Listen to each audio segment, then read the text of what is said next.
मैं आज आप लोगों के लिए क्लास 12 बायोलॉजी के थर्ड चैप्टर ह्यूमन रिप्रोडक्शन अर्थात मानव जनन से अगला टॉपिक लेकर आया हूं, जो आपकी परीक्षा के दृष्टि से बहुत ही इम्पॉर्टेंट है।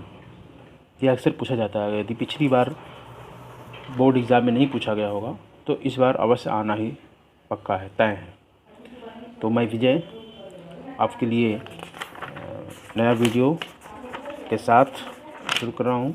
इसमें आज आप सीखेंगे युग्मक जनन अर्थात गैमेटोजेनेसिस, जिसमें आप लोग जानते हैं कि मेल गैमीट स्पर्म होता है, उसकी संरचना, उसका निर्माण कैसे होता है, स्पर्म सेल, और कहाँ से ये बनता है, कैसे बनता है, भिन्न भिन्न प्रक्रियाएं क्या हैं उसके मैच्योर होने की, ठीक है। कौन कौन से हार्मोन्स हैं जिसके द्वारा ये कंट्रोल होता है, रेगुलेट होता है, उस हार्मोन की भी चर्चा करेंगे। Hormonal control of spermatogenesis topic के अंतर्गत, ठीक है। तो ये बहुत ही इम्पॉर्टेंट है आपके नॉलेज की दृष्टि से। कौन कौन से कोशिका विभाजन होते हैं, सेल डिवीजन, इसकी चर्चा करेंगे। इसमें आप सीखेंगे कि कैसे गुणसूत्रों का विभाजन होता है, किस अवस्था में गुणसूत्रों की संख्या आधी हो जाती है, एक पेरेंट सेल से, एक मातृ कोशिका से कितनी डॉटर सेल्स बनती हैं, कितने स्पर्म का निर्माण होता है, ये आप सीखेंगे। और कुल मिलाकर के जो सबसे इम्पॉर्टेंट है इस स्पर्मेटोजेनेसिस, और अगर दोनों को देखा जाए मेल फीमेल में, तो इसे हम बोलेंगे गैमेटोजेनेसिस। उसका निर्माण जो होता है वो कहाँ पे होता है, किस जगह होता है, किन कोशिकाओं से होता है। तो आज विशेष रूप से मेल गैमिट अर्थात स्पर्म के बारे में हम चर्चा करेंगे। जिसे मेल गैमिट आप लोग जानते हैं स्पर्म होता है, गैमिट का मतलब होता है युग्मक, और युग्मक जनन, और इंग्लिश में इसे गैमेटोजेनेसिस कहते हैं। कितनी अवस्थाओं से यह स्पर्म शुक्राणु मैच्योर होता है, इसमें आप लोग ये सब सीखेंगे, ठीक है। तो गैमेटोजेनेसिस प्रक्रिया हम शुरू करते हैं। मेल के केस में कहा जाएगा तो ये चूँकि मेल गैमिट होता है शुक्राणु यानी स्पर्म, तो उसे हम बोलेंगे स्पर्मेटोजेनेसिस या शुक्राणु जनन। तो सबसे पहले आपकी परीक्षा में पूछा जाता है युग्मक जनन अर्थात गैमेटोजेनेसिस की परिभाषा। ये बहुत ही इम्पॉर्टेंट है।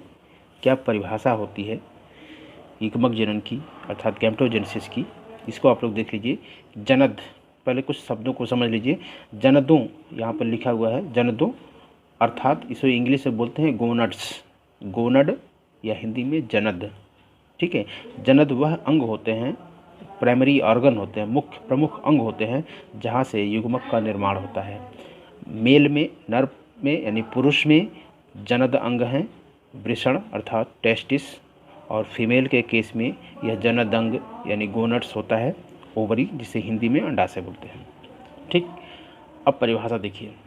जनदों अर्थात वृषणों और अंडाशयों में जननी के एपिथेलियम, जिसे जर्मिनल एपिथेलियम बोलते हैं, कि कोशिकाओं से युग्मक कोशिकाओं के बनने की प्रक्रिया को युग्मक जनन अर्थात गैमेटोजेनेसिस कहते हैं, ठीक। जनन अंगों कह सकते हैं आप। जनन अंगों में जननी के एपिथेलियम की कोशिकाओं से युग्मक कोशिकाओं के बनने की प्रक्रिया को युग्मक जनन कहते हैं, ठीक। या सबसे इससे भी छोटा परिभाषा आप जानना चाहते हैं तो बस युग्मक जनन का मतलब होता है युग्मकों के निर्माण की प्रक्रिया को युग्मक जनन कहते हैं, ठीक है। Formation of gamete is called as gametogenesis, छोटी सी परिभाषा। अब युग्मक कोशिकाएं कौन सी हैं ये हमने बता ही दिया, और आप समझ ही रहे होंगे कि युग्मक कोशिकाएं यही नर के केस में यानी मेल के केस में स्पर्म और फीमेल के केस में ओवम होती हैं।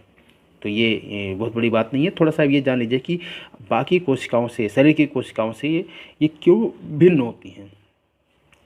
तो ये आप जानते हैं कि लैंगिक जनन में दो विशेष प्रकार की कोशिकाएं, लैंगिक कोशिकाएं जिसे सेक्स सेल कहते हैं, अर्थात युग्मक कोशिकाएं जिसे हम इंग्लिश में गैमेट बोलते हैं, भाग लेती हैं। लैंगिक जनन में यही दोनों कोशिकाएं भाग लेती हैं, स्पर्म और ओवम। अब वृषण से नर युग्मक कोशिकाएं शुक्राणु और अंडाशय से मादा युग्मक कोशिकाएं अर्थात अंडाणु यानी कि ओवा बनते हैं। ये कोशिकाएं शरीर के अन्य सभी दैहिक जिसे सोमैटिक सेल्स बोलते हैं उनसे भिन्न होती हैं। क्यों भिन्न होती हैं? क्योंकि यह गुणसूत्रों की संख्या में आधी होती हैं। जो दैहिक कोशिकाएं होती हैं वो जस्ट डबल होती हैं और इनमें आधी होती है, क्योंकि इनमें अर्धसूत्री विभाजन मियोसिस डिवीजन के द्वारा जस्ट गुणसूत्रों की संख्या आधी हो जाती है। और वो किस फेज में होती है? एनाफेज फर्स्ट में। याद रहे, एनाफेज फर्स्ट में गुणसूत्रों की संख्या आधी होती है। ठीक है, तो इनके केंद्रकों गुणसूत्रों की संख्या आधी होती है, इसलिए ये अन्य कोशिकाओं, शरीर के अन्य कोशिकाओं से ये डिफरेंट होती हैं। और ये आप जानते हैं कि प्रत्येक जीव जाति के जो गुणसूत्रों की निश्चित संख्या होती है वो यानी कि अस्थायी दैहिक संख्या को ही द्विसूत्री या द्विगुण डिप्लॉयड संख्या कहते हैं। मनुष्य में, मानव में जानते हैं प्रत्येक दैहिक कोशिका में 23 जोड़ी गुणसूत्र है। याद रहे, 23 जोड़ी बोला जा रहा है, 23 जोड़ी गुणसूत्र होते हैं। ठीक है, तो एक जोड़ी में 2 होते हैं, इसलिए 46 गुणसूत्र होते हैं टोटल, ये आपको मालूम है। लैंगिक जनन में एक शुक्राणु एक अंडाणु का जब मिलन होता है, सम्मिलन, उसे हम बोलते हैं युग्मक संलयन, सिनगैमी, या इसी को बोलते हैं फर्टिलाइजेशन, जिसे निषेचन कहते हैं। जब इनका संयुग्मन होता है इससे क्या बनता है? जाइगोट, जिसे हिंदी में युग्मनज भी बोलते हैं, ये बनता है। और इसी से फिर इसी जाइगोट से नए संतान शरीर का निर्माण होता है। ठीक है, और फिर जाइगोट में गुणसूत्रों की संख्या समान डिप्लॉयड हो जाती है, क्योंकि 23 आते हैं स्पर्म से, 23 आते हैं ओवम से, इसलिए दोनों मिलकर के 46 हो जाते हैं, तो डिप्लॉयड हो जाते हैं। ठीक है, इसीलिए दोनों युग्मक क्योंकि मिलने शरीर का निर्माण होता है, नए शरीर का, इसलिए युग्मक कोशिकाओं में गुणसूत्रों की संख्या आधा होना नितांत आवश्यक है। अगर आधा नहीं होंगे तो फिर 46 गुणसूत्र, जो मानव का 46 गुणसूत्र है, वो नहीं हो पाएगा। इसी आधी संख्या को अर्धसूत्री कहते हैं या हैप्लॉयड कहते हैं।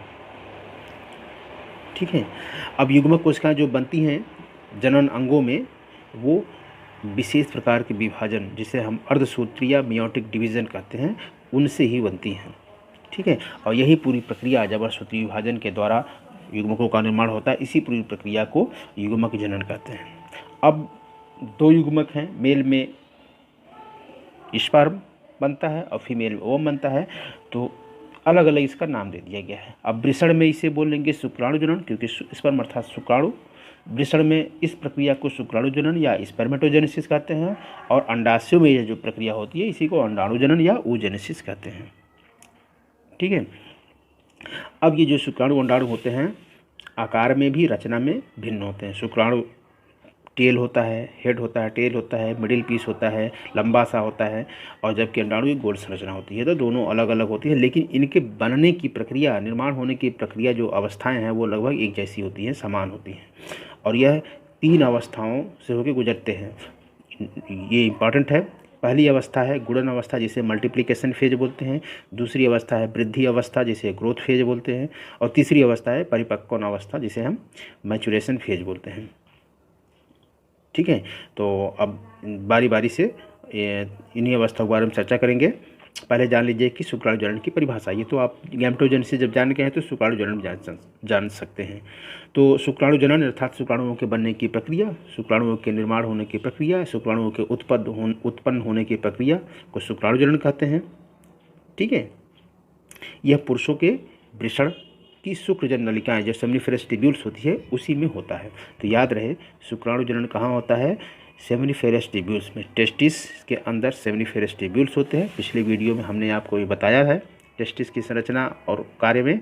तो शुक्राणु जनन की प्रक्रिया टेस्टिस के अंदर सेमिनिफेरस ट्यूब्यूल्स में होता है। इन्हीं नलिकाओं की जननी के एपिथेलियम, जिसे जर्मिनल एपिथेलियम बोलते हैं, उसकी अधिकांश कोशिकाएं शुक्र जनन करने वाली, ठीक है, शुक्राणुओं को पैदा करने वाली घनाकार जननिक कोशिकाएं, जिसे जर्मिनल सेल्स बोलते हैं, वो होती हैं। तथा शेष जो कोशिकाएं होती हैं वो जननिक कोशिकाओं को सहारा, अवलंबन, सुरक्षा प्रदान करने वाली होती है, जिसे हम सर्टोली की कोशिकाएं कहते हैं या सेल्स ऑफ सर्टोली। इसकी चर्चा हम आपको अपने पहले वीडियो में कर चुके हैं। अब यहाँ पर देख लीजिए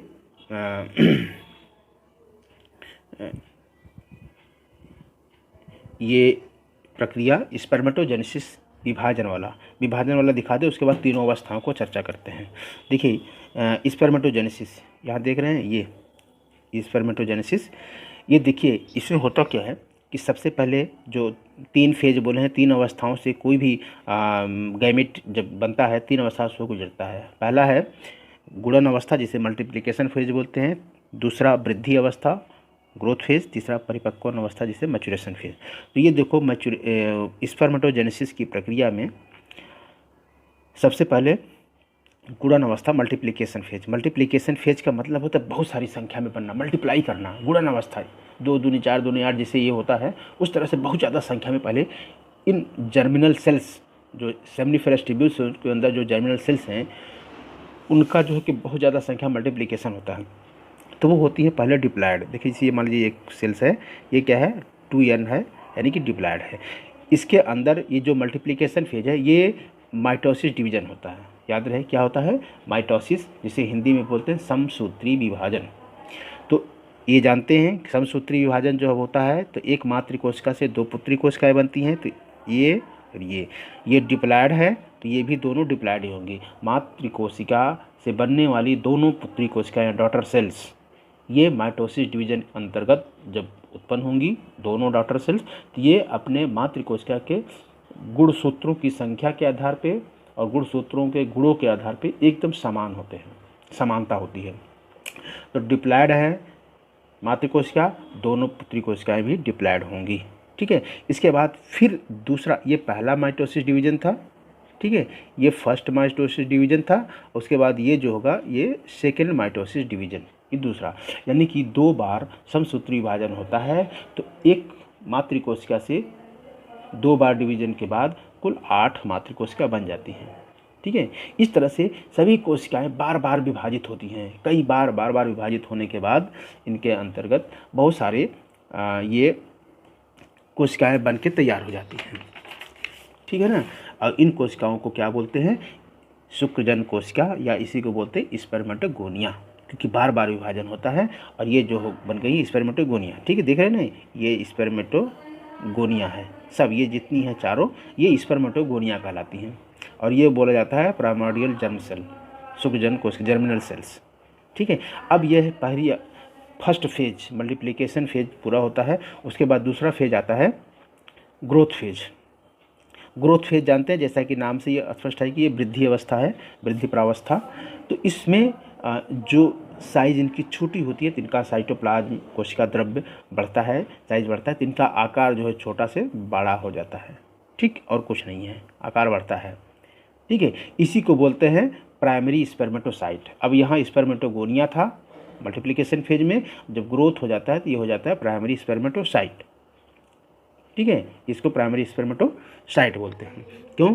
क्योंकि ये धीरे धीरे ये आगे मतलब कि विकास करके प्राथमिक शुक्र कोशिकाएं कहलाती हैं।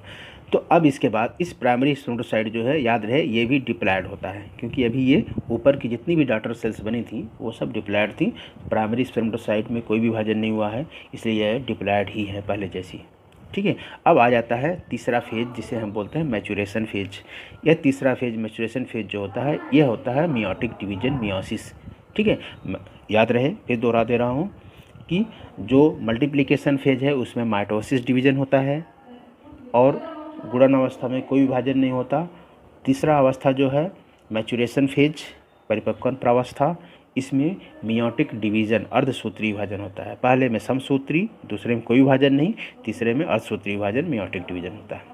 अब देखिए यहाँ पे मियोटिक डिवीजन, जैसा कि मैं पिछली कक्षा में आपको बता चुका हूँ कोशिका विभाजन, मियोसिस और माइटोसिस। तो मियोसिस डिवीजन जो होता है ये 2 भागों में होता है।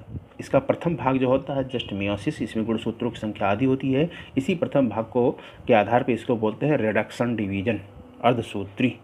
ठीक है, दूसरा जो विभाजन होता है second mitosis division, second meiotic division just equal to mitosis division, यानी कि समसूत्री विभाजन के ठीक बराबर होता है।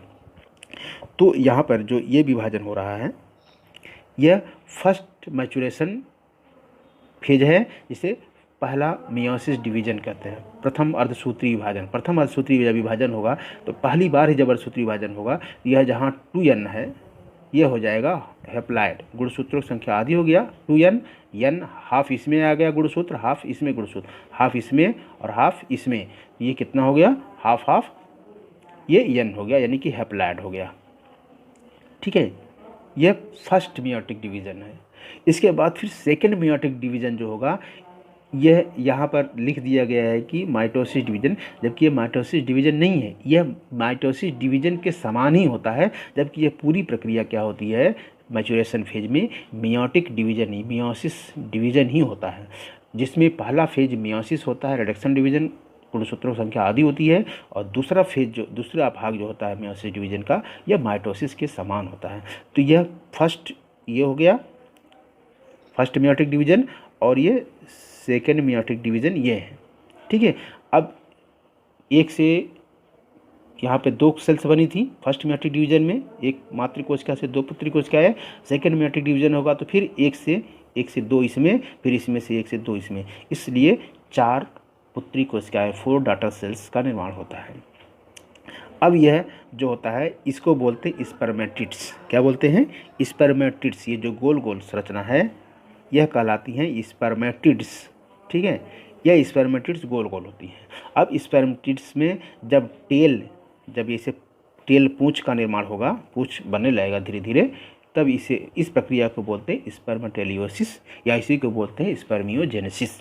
यहाँ पर एक दूसरा वर्ड आ जाता है स्पर्मेटेलियोसिस, यानी कि टेल का फॉर्मेशन होना, टेल का निर्माण होना, और स्पर्मियोजेनेसिस मतलब पूरा तरह से मेटामॉर्फोसिस, शुक्राणुओं का कायांतरण, रूप बदलना, गोल से लंबा होना, पूंछदार होना, ये हो जाता है कायांतरण, मतलब काया का बदलाव होना। ठीक है, आगे या फिर यहाँ पर ये जो है ये भाग जो है ये पूरा oogenesis अंडाणुओं का निर्माण है, इसको जस्ट अगले वीडियो में हम आपको बताएंगे। अब जो हमने बताया है फिगर के माध्यम से, वही अब मुख्य हेडी के बारे में आपको बता दे रहे हैं, दोहरा दे रहे हैं, वही चीज़ें हैं जो हमने बोल दिया है पहले। तो गुणन अवस्था में देख रहे हैं कि भ्रूण एम्ब्रियो के वृषण में शुक्रजनन नलिकाओं की जननी के एपिथेलियम की कोशिकाएँ प्रारंभिक जननी कोशिकाओं के रूप में होती हैं।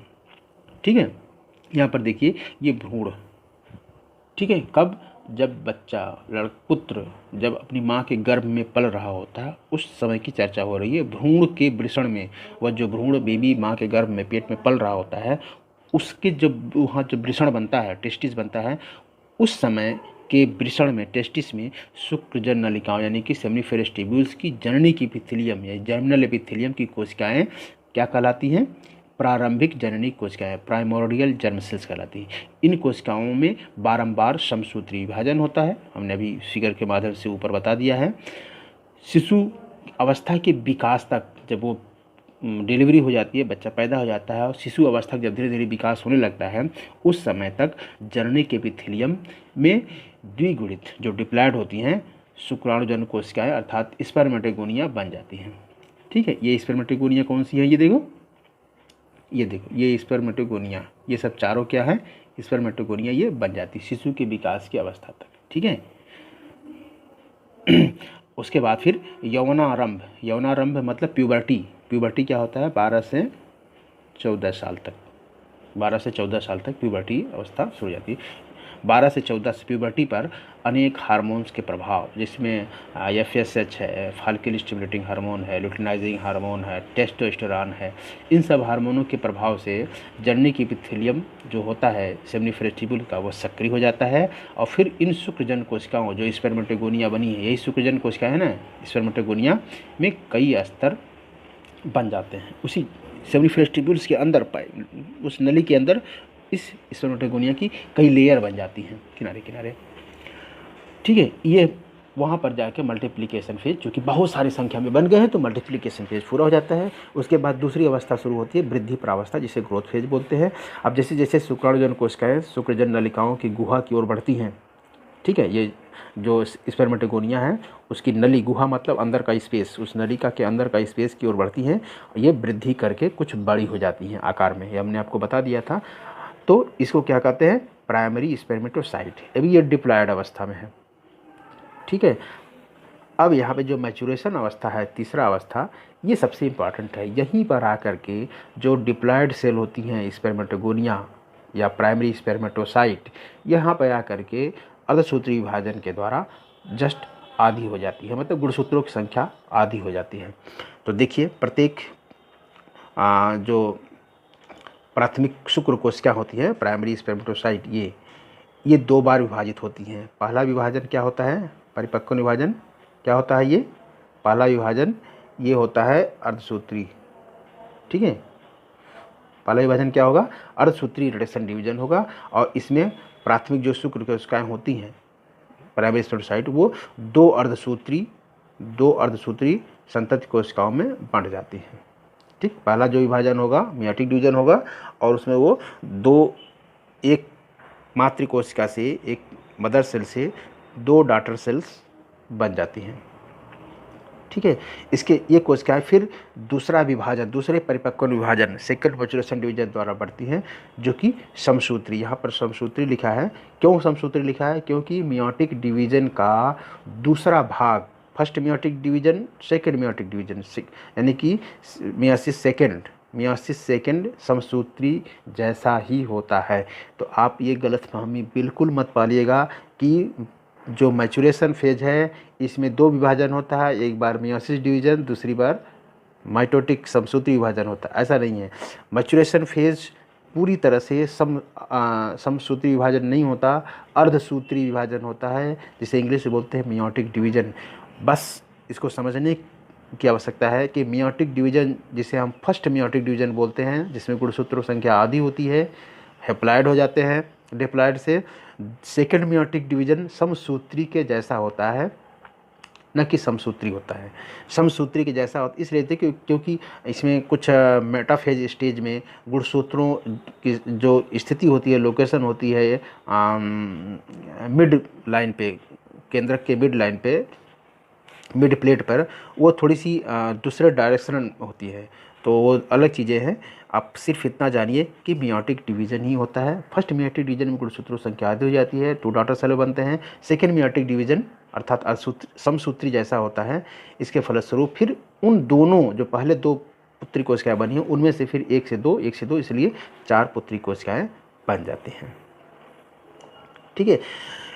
अब ये जो मियोटिक डिवीजन के कारण से जो संतति कोशिकाएं डॉटर सेल से बनी हैं, उनमें गुणसूत्रों की संख्या आधी रहती है, और इन्हें अब नया नाम दिया जाएगा स्पर्मेटिड्स। क्या बोला जाएगा, पूर्व शुक्राणु, हिंदी में पूर्व शुक्राणु या स्पर्मेटिड्स कहते हैं। जब तक ये गोल रहेंगे ये स्पर्मेटिड्स, उसके बाद ये परिपक्व में प्रत्येक प्राथमिक कोशिकाएं 4 अर्धसूत्री में बढ़ जाते हैं। ये तो हो गया। अब देखिए अगला टॉपिक है, यहाँ पर देख लीजिए फिगर के माध्यम से, अगले टॉपिक से पहले कि देखिए ये क्या है, ये दिखाया गया है सेमनीफेरस टेबुल्स, ठीक है। क्या दिखाया गया है, गोल सी रचना होती है इसे सेमनीफेरस टेबुल्स की, ठीक है। इसमें एक हिस्सा दिखाया गया है, इस टेस्टिस के अंदर जो सेमनीफेरस टेबुल्स है इसमें दिखाया गया है, ये देखो, ये है क्या है, सेल्स ऑफ सर्टोली। ये अवलंबन, सहारा और सुरक्षा देती हैं। यहाँ प्राइमरी स्पर्मेटोगोनिया जो डिप्लॉयड है, स्पर्मेटोगोनिया या स्पर्मेटोगोनियम डिप्लॉयड होती है। प्राइमरी स्पर्मेटोसाइट ये भी डिप्लॉयड ही होता है, याद रहे, प्राइमरी स्पर्मेटोसाइट डिप्लॉयड। सेकेंडरी जो स्पर्मेटोसाइट बनता है ये होता है हैप्लॉयड, ठीक है। क्या होता है, हैप्लॉयड होता है। अब इसके बाद फिर यहाँ पर देख रहे हैं ये बने हैं स्पर्मेटिड्स गोल गोल। फिर इसके बाद कायांतरण होता है, शुक्राणु का कायांतरण, गोल से ये लंबे लंबे पूंछदार हो जाते हैं, देख रहे हैं ये पूंछदार है, स्पर्म सेल कहलाते हैं। फिर शुक्र कायांतरण तथा शुक्राणु की, इसमें इम्पॉर्टेंट एक टॉपिक है जिसे बोलते हैं स्पर्मेटेलियोसिस या स्पर्मियोजेनेसिस। ये शुक्र कायांतरण, spermiogenesis and structure of sperm में जो बदलाव होता है, ये चीज़ें स्पर्मियोजेनेसिस कहलाती हैं। तो लैंगिक संयुग्मन में भाग लेने वाले नर युग्मक अर्थात शुक्राणु स्पर्मेटिड्स अर्थात शुक्राणु स्पर्मेटिड्स से काफ़ी भिन्न होते हैं। शुक्राणु बनने के लिए प्रत्येक स्पर्मेटिड्स में महत्वपूर्ण परिवर्तन होते हैं। इसी जटिल प्रक्रिया को शुक्र कायांतरण या स्पर्मेटेलियोसिस या इसी को दूसरे नाम स्पर्मियोजेनेसिस के नाम से जानते हैं, ठीक। समझ गए आपने कि स्पर्मेटिड्स से, इसी छोटी सी परिभाषा नोट कर लीजिए, स्पर्मेटिड्स यानी कि नर युग्मक अर्थात शुक्राणु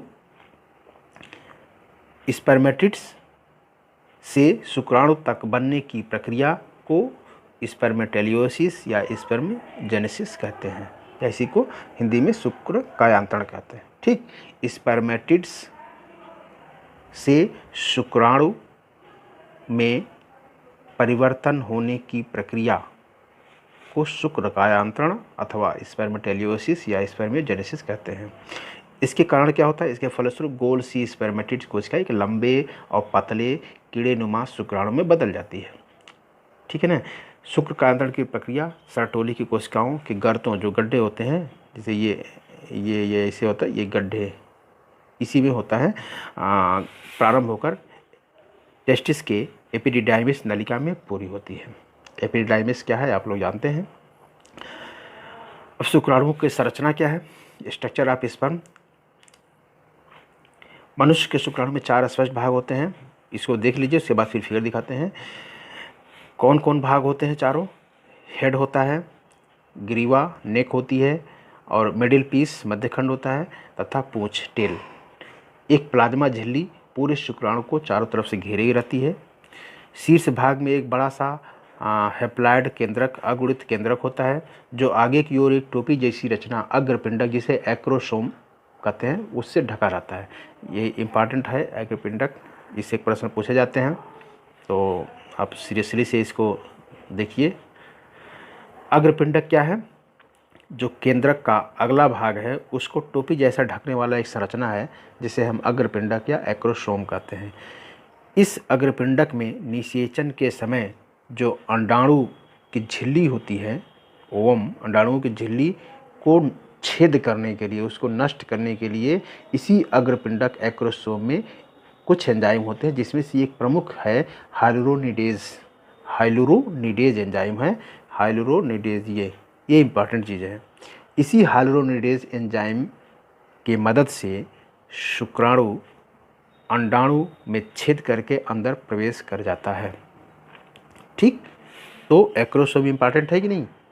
वह शुक्राणु के सिर पर एक टोपी जैसी रचना है, जो कि विशेष एंजाइम अपने अंदर लिए रहता है, और उस एंजाइम की मदद से यह अंडाणुओं के अंदर घुस जाता है, उसमें छेद करके।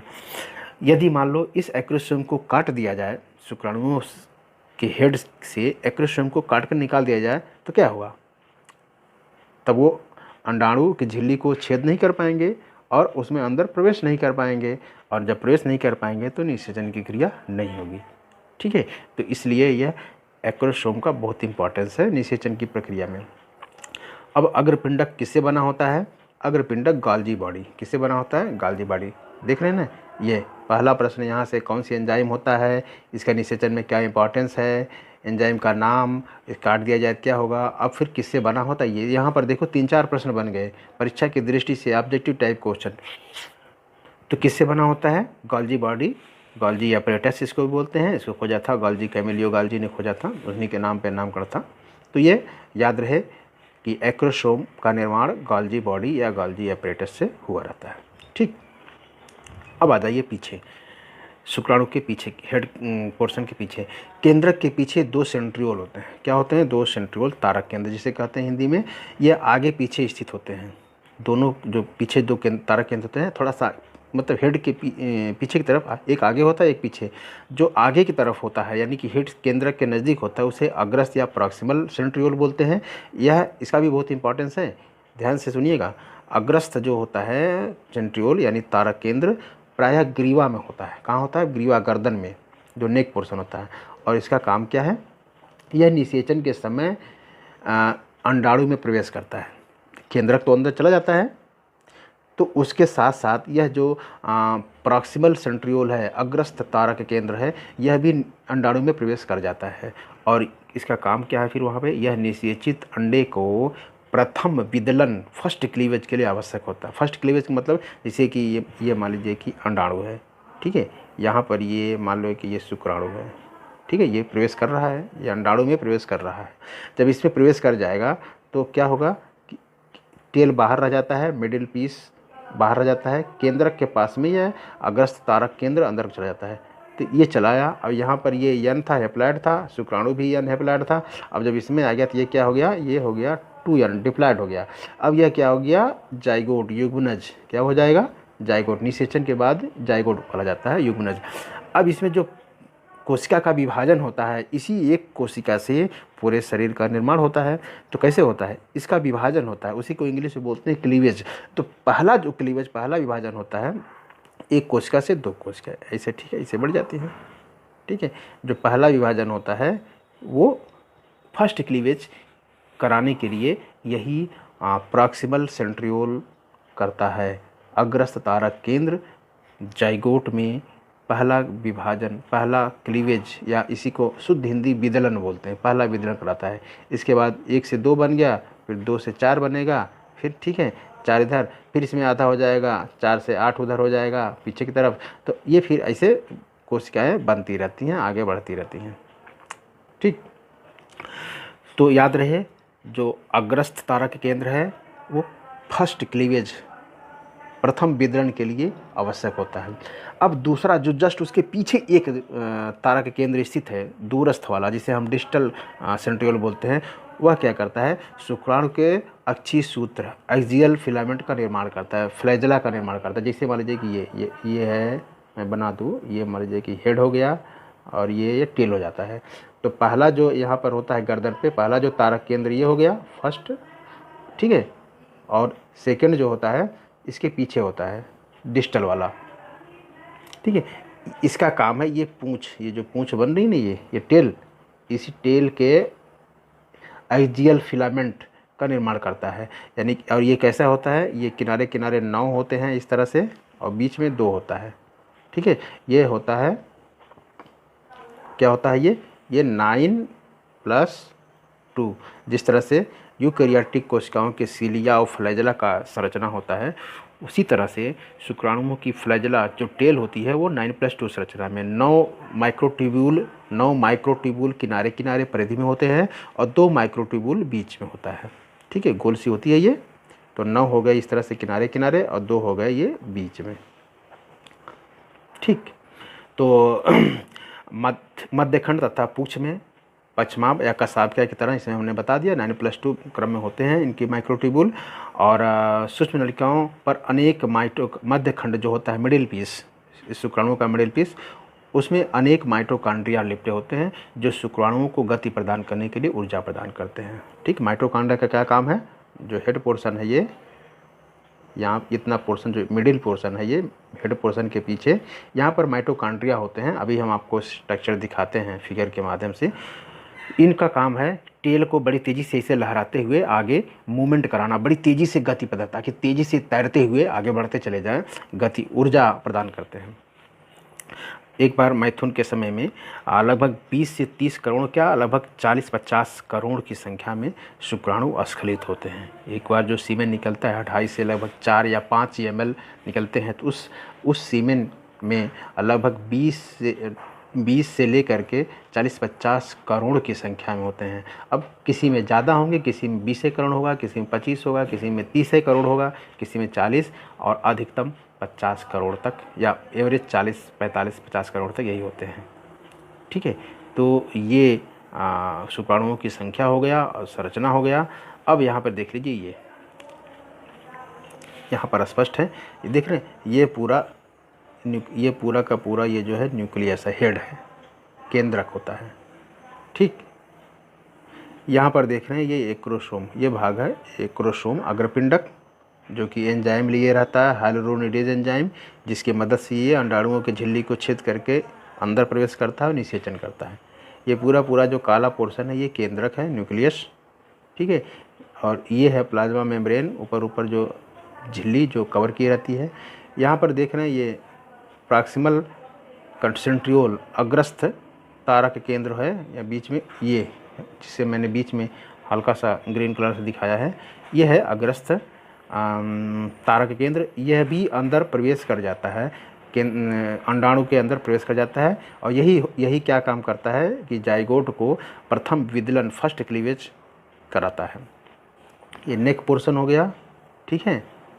और ये देख रहे हैं सेकेंड डिस्टल सेंट्रियोल, डिस्टल दूसरा जो तारक केंद्र है, इसका काम है ये एक्सियल फिलामेंट, ये दिख रहे हैं टेल जो बना है ना, ये टेल के अंदर जो 9+2 संरचना होती है, यही निर्माण करता है डिस्टल सेंट्रियोल। ठीक है। और ये जो पूरी की पूरी ये है, इस माइटोकॉन्ड्रिया जो है ये स्पाइरल होती है। इस माइटोकॉन्ड्रिया स्पाइरल में ऊर्जा एटीपी होती है और जिसके थ्रू ये टेल इसे लहराते हुए आगे बड़ी तेज़ी से गति मिलती है, ऊर्जा मिलती है, आगे बढ़ते जाते हैं। ठीक।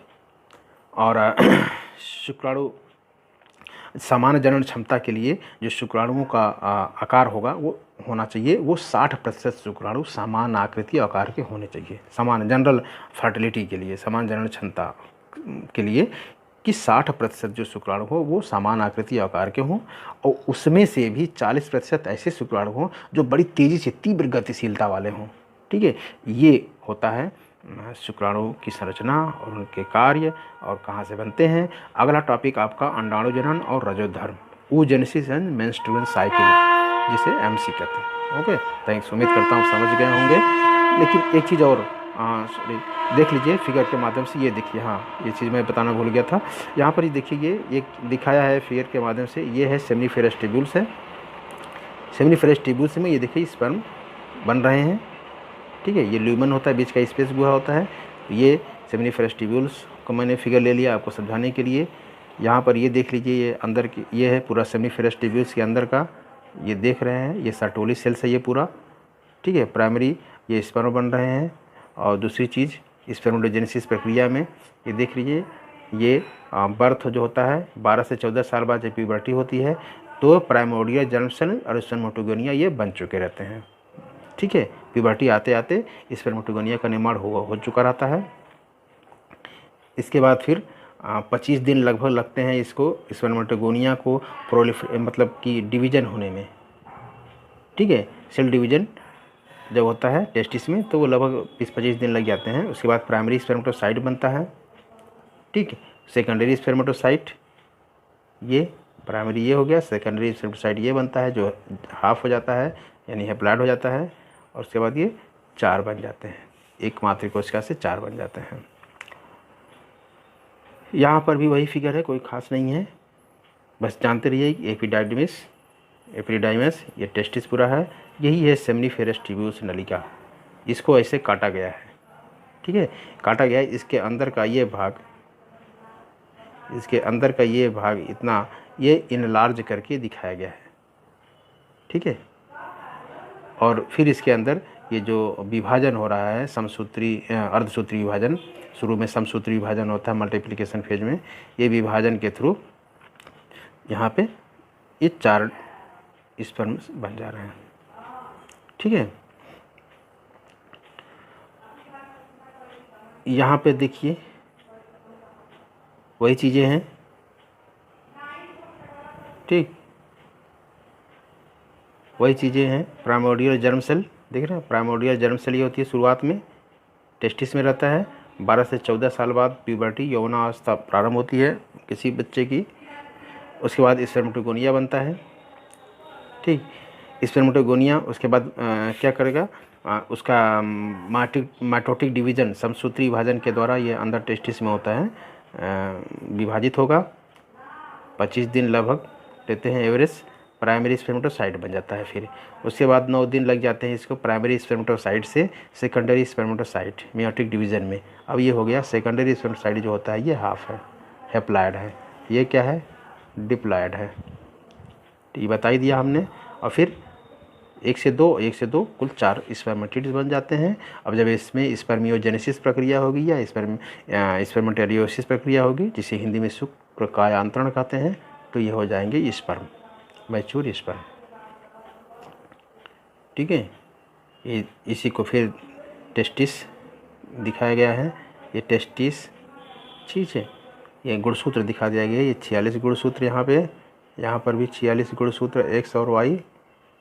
ठीक है, सॉरी 45 और प्लस एक्स वाई मिलकर के 46 हो जाते हैं। यहाँ पर फर्स्ट मियोटिक डिवीज़न होगा तो 23 एक्स और 23 वाई, इसमें 23 एक्स और इसमें 23 वाई। चूँकि पुरुष में एक्स वाई होता है सेक्स क्रोमोसोम लिंग गुणसूत्र, इसलिए 23 एक्स एक में 23 वाई एक में। ठीक है। उसके बाद फिर इसमें फिर दूसरा जो मेयोटिक डिवीज़न होगा, मेयोटिक डिवीज़न का second part, second meiotic division ये हो जाएगा। इसमें से 2 बनेंगे, चूँकि 23x है तो 23x ये भी, 23x ये भी, और 23y वाला है ये, तो इसमें भी हो जाएंगे 23y और 23y, 23y। ठीक है। तो इस तरह से ये गुणसूत्र के द्वारा ये अलग अलग स्पर्म बन जाते हैं। कोई स्पर्म x वाले होते हैं और कोई y वाले होते हैं, यानी 50% x 50% y। ठीक है। इसी से तो सेक्स डिटर्मिनेशन होता है, लिंग का निर्धारण होता है। यदि एक्स गुणसूत्र के साथ में ओम का फर्टिलाइजेशन होता है तो डॉटर बनती है, फीमेल बनती है, और यदि वाई क्रोमोसोम के साथ में फर्टिलाइजेशन होता है तो पुत्र, पुरुष बनता है। ठीक। हाँ, यहाँ पर एक चीज़ और बता दें, सबसे इम्पॉर्टेंट चीज़ें कि हार्मोनल का क्या इफेक्ट है हार्मोन का। ये देखिए, हाइपोथैलेमस होता है ब्रेन में, मस्तिष्क में होता है, ये मस्तिष्क है। ठीक है। ये हाइपोथैलेमस में ही पिट्यूटरी ग्लैंड, जिसे मास्टर ग्लैंड बोलते हैं, पीयूष ग्रंथि हिंदी में, ये हाइपोथैलेमस एक हार्मोन रिलीज करता है। ठीक है, गोनाडोट्रोप रिलीजिंग हार्मोन, ये इस या के स्टिमुलेट करता है पिट्यूटरी ग्लैंड को। यहाँ से निकलता है LH ल्यूटिनाइजिंग हार्मोन, और दूसरा होता है FSH फॉलिकल स्टिमुलेटिंग हार्मोन। यह फॉलिकल ये जो LH है ल्यूटिनाइजिंग हार्मोन, लेडिक सेल को स्टिमुलेट करता है, उकसाता है कि टेस्टोस्टेरोन हार्मोन को तुम बनाओ। LH क्या करता है, लेडिक सेल को उकसाएगा, स्टिमुलेट करेगा टेस्टोस्टेरोन हार्मोन के सिक्रीशन के लिए। अब यह टेस्टोस्टेरोन और यह FSH, ठीक है, टेस्टोस्टेरोन यह और यह FSH मिल करके स्पर्मेटोजेनेसिस, शुक्रजनन, शुक्राणु जनन की प्रक्रिया को पूरा कराते हैं। ठीक है। बीच में सर्टोली सेल्स होता है जो कि अवलंबन सहारा सुरक्षा के लिए जिम्मेदार होता है। तो ये आप समझ गए हैं। वही चीज़ें यहाँ भी है, हार्मोनल कंट्रोल ऑफ स्पर्मेटोजेनेसिस, ये पूरा दिखा दिया है। ये है पिट्यूटरी ग्लैंड है, ये अग्र पिट्यूटरी, जिसे एडिनो हाइपोफाइसिस, और पश्च पिट्यूटरी, जिसे न्यूरो हाइपोफाइसिस कहते हैं। इसे 2 ही हार्मोन निकलते हैं। ठीक है, वैसोप्रेसिन और ऑक्सीटोसिन, और इसे 7 हार्मोन निकलते हैं अग्र पिट्यूटरी से। ये आगे चैप्टर में आप लोगों कोर्स में पिछले कक्षा में था, फिर भी जान लीजिए कि इससे जो टेस्टोस्टेरोन क्या करता है, FSH फॉलिकल स्टिमुलेटिंग हार्मोन के साथ मिलकर के स्पर्मेटोजेनेसिस प्रक्रिया को पूरा कराता है। ठीक है। LH क्या करता है, ये लेडिक सेल्स है, ठीक, इसको स्टिमुलेट करेगा टेस्टोस्टेरोन श्रावण के लिए, सिक्रेशन के लिए, और फिर जब टेस्टोस्टेरोन आ जाएगा तो यहाँ पर ये FSH है, मिल करके स्पर्मेटोजेनेसिस प्रक्रिया को कंप्लीट कराते हैं ताकि शुक्राणु का निर्माण हो सके। ठीक है। वही चीज़ यहाँ पे फॉलिकल स्टिमुलेटिंग हार्मोन देख लीजिए, male sex hormone FSH stimulate, ये क्या करता है, ये FSH stimulate seminiferous tubule in the testis to grow mature and respond to the male sex hormone testosterone. ये स्टिमुलेट करता है सेमिनिफेरस ट्यूब्यूल को टेस्टिस के अंदर जो होता है, कि उसको स्टिमुलेट करता है मैच्योर होने के लिए, ग्रो वृद्धि करने के लिए, विकास करने के लिए, परिपक्व होने के लिए, और उसके बाद फिर रिस्पॉन्ड करने के लिए कौन से हार्मोन के लिए, टेस्टोस्टेरोन हार्मोन के साथ में प्रतिक्रिया करने के लिए, उसके प्रति जिम्मेदार रिस्पॉन्ड करो। और फिर यही FSH testosterone, FSH plus testosterone मिल करके क्या करते हैं, स्टिमुलेट स्पर्मेटोजेनेसिस और स्पर्म प्रोडक्शन। ठीक है, ये होता है। यहाँ पे देख रहे हैं किस तरह से निर्माण हो रहा है। ये सर्टोली सेल्स स्पर्मेटोजोआ है, इसी को स्पर्मेटोजोआ भी बोलते हैं जब शुरुआती होता है, अर्ली न्यूली ब्राउन। तो ये क्रोमोसोम है, न्यूक्लियस है, सेंट्रियोल है, माइक्रोट्यूब्यूल है। ठीक है, ये इनका ये देख रहे हैं हेड पोर्शन है, पूरा स्पर्म हेड होता है, ये नेक होता है, नेक वाला, ये मिडिल पीस जहाँ पे माइटोकॉन्ड्रिया होते हैं। एक चीज़ याद रहे बच्चों, जब एंट्री करता है ये ओवम के अंदर, जब शुक्राणु एंट्री करता है, ठीक है, तो इसका सिर्फ नेक वाला पोर्शन, यहाँ से पोर्शन ये जाता है, ये पीछे का हिस्सा बाहर रह जाता है।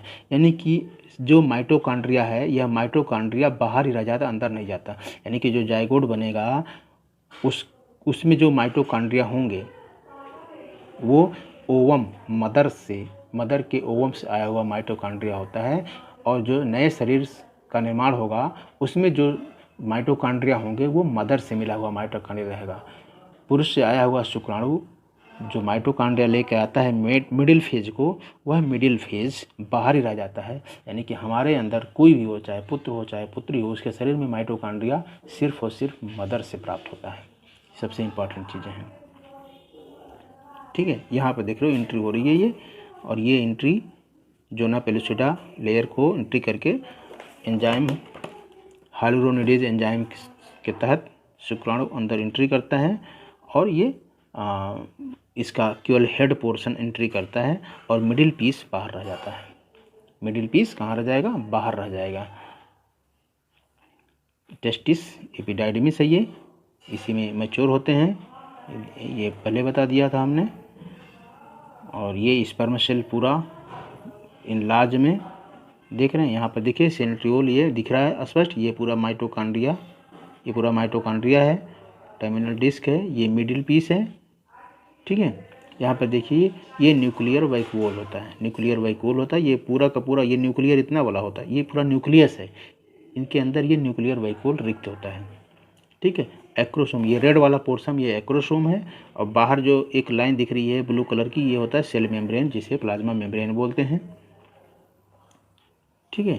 तो और ये जो डिस्टल सेंट्रियोल होता है उसे ये देखिए, ये सेंट्रल पेयर, ये पूरा एक्सोनीमा बनता है, पूरा टेल, ये पूरा जो टेल है ये किससे बनता है? डिस्टल सेंट्रियोल से, ठीक। ये देखिए इस तरह से अंदर ल्यूमेन में वेजाइना से होते हुए यूट्रस और फिर फैलोपियन ट्यूब में आगे बढ़ते हुए बहुत सारे ये स्पर्म बड़ी तेज़ी के साथ बढ़ते हैं, जिसके अंदर ये मिडिल पीस के अंदर के जो माइटोकॉन्ड्रिया होता है ज़्यादा ऊर्जा होता है, ज़्यादा शक्तिशाली होते हैं, आकार आकृति में ठीक ठाक होते हैं, हेल्दी होते हैं, ज़्यादा ऊर्जा, वो रेस में आगे देखो ये सब चारों एक इधर हैं, ये एक जो है कि चारों इधर हैं, और एक सबसे तेज़ आगे बढ़ रहा है, सबसे आगे पहुँच करके सबसे पहले यही फ्यूज कर पाएगा, ओवम में एंट्री कर पाएगा, निषेचन कर पाएगा यही। तो इस तरह से होता है। उम्मीद करते हैं आप समझ गए होंगे। Okay, thanks.